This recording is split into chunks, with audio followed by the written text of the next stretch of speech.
Today we're looking at the bequiet Dark Rock Pro 5, a little bit of a tongue twister CPU cooler. Successor to the fourth one, obviously been very popular coolers over the years and the iterations just keep getting better and better. This is the Pro, obviously they also have an Elite one as well with a little bit of RGB. The styling's a little bit different, but the fundamental cooling is the same. If you want something flashy, then that's the one to go for. That will cost you £109. This one's £98 at the current time of recording. Looking forward to getting in this one, so let's take a look. So in our accessory box we've got all of our mounting back plates. So this can support LGA 1700, AM5. We've obviously got older mounting on there as well, like 1200, 115X, all that kind of thing on there as well. So we've got a kit for Intel and a kit for AMD. The Intel one looks vastly more complex. It's just where the AMD boards come with a back plate included, whereas the Intel ones doesn't, so it just makes it look a little bit more complex. We've also got some thermal paste in there as well, little bitty tube. I'm going to be using Noctua NTH2 when I test, so there's no variables, so everything stays the same minus the cooler obviously, so we can actually see the thermal difference, but you can obviously use this for your own system. Just notice the screwdriver there on the side that you're going to have to go down through the fins to actually install this, so it's nice that they include one. So getting the chunk out of the box to take a look at. So with the heatsink itself we have got some protective bits we need to remove, so we can take these out. There's the additional fan in the middle there, that's a 135mm fan, silent wings. There's actually a quiet and performance mode switch on there as well, so you can make your system quiet if you'd like to. These fans are generally quiet enough that you don't really think you need to change that, but the option is there if you want to. So obviously that will slide just back in there and clip into place for our middle cooling fan that will pull from the right and then push to the left. Little panel on the top is just magnetic. Bloody hell, that's very strong. Flush as well, so that's why it's kind of grabbing hold very well. But there we go, I can get that off.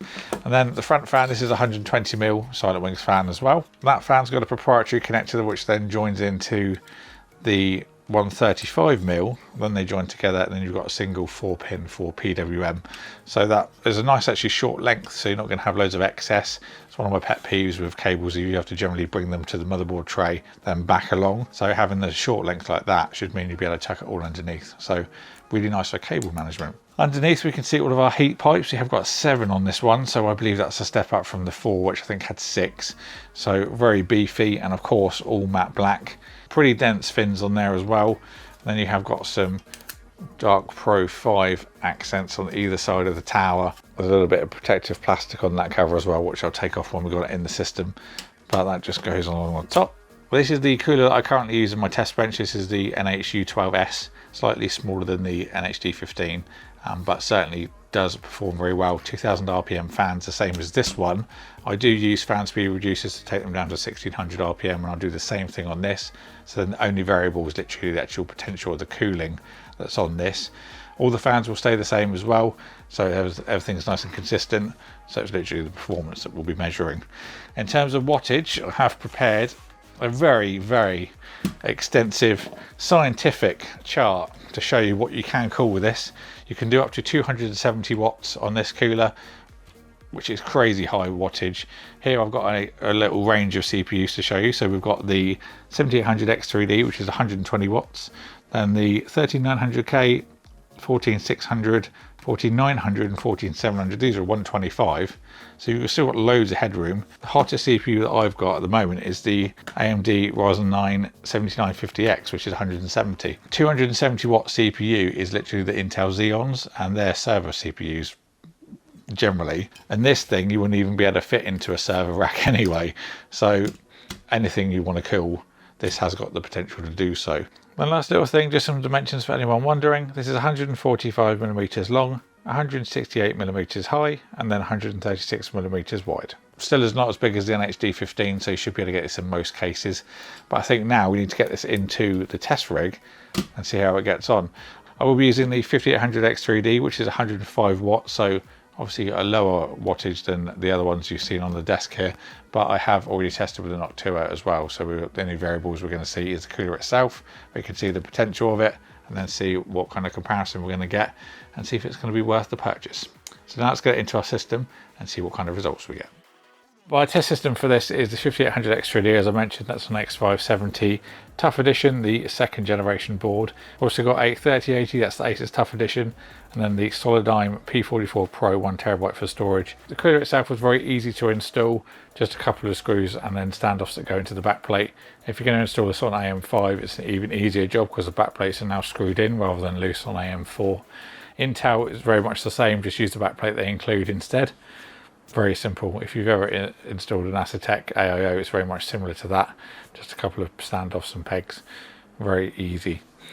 Other things to include, the cable tucks very well in the top once you've installed that. I thought it would, because there's a very short cable. Can be a little bit tricky to do if you're installing it into a system where you're just changing the cooler.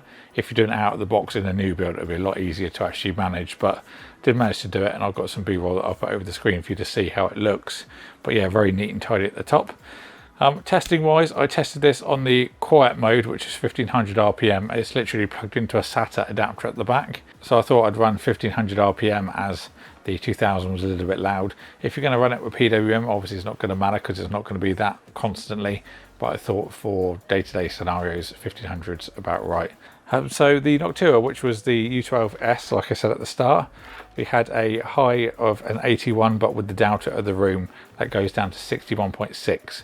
Still fairly good for that processor. Can run a little bit hot, the X3D, every now and again. The Pro 5 at 1500 RPM, so the quiet mode, got a high of 78.2, so it's a Delta of 58.4, so about 2.5 degrees lower than the Noctua, which I was very surprised at, considering Noctuas are some of the best coolers you can get.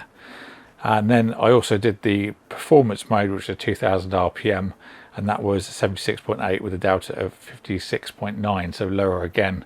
I think day to day, like I said, you could run the performance mode in PWM without any problem at all, and you're going to get really nice cool results. One thing about the actual aesthetic of the cooler, as you can see, it does cover up your RAM. I think what you could do as well is if you were to use a lower TDP CPU, like I mentioned at the start, and you're going to undervolt it, you could always just leave the front fan off.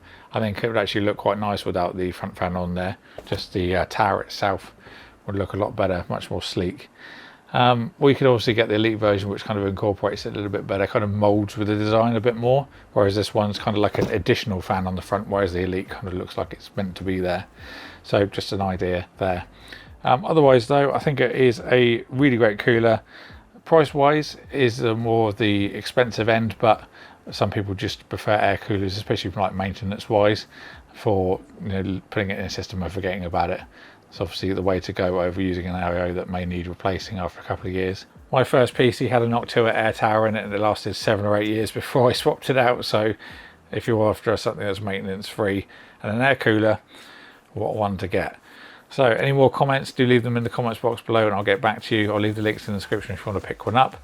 Big thank you to Bequiet for sending this out for me to look at. Get subscribed and do the both if you enjoyed the video. I've got lots of stuff coming up, some really cool projects over the next few months, so you're not going to want to miss those.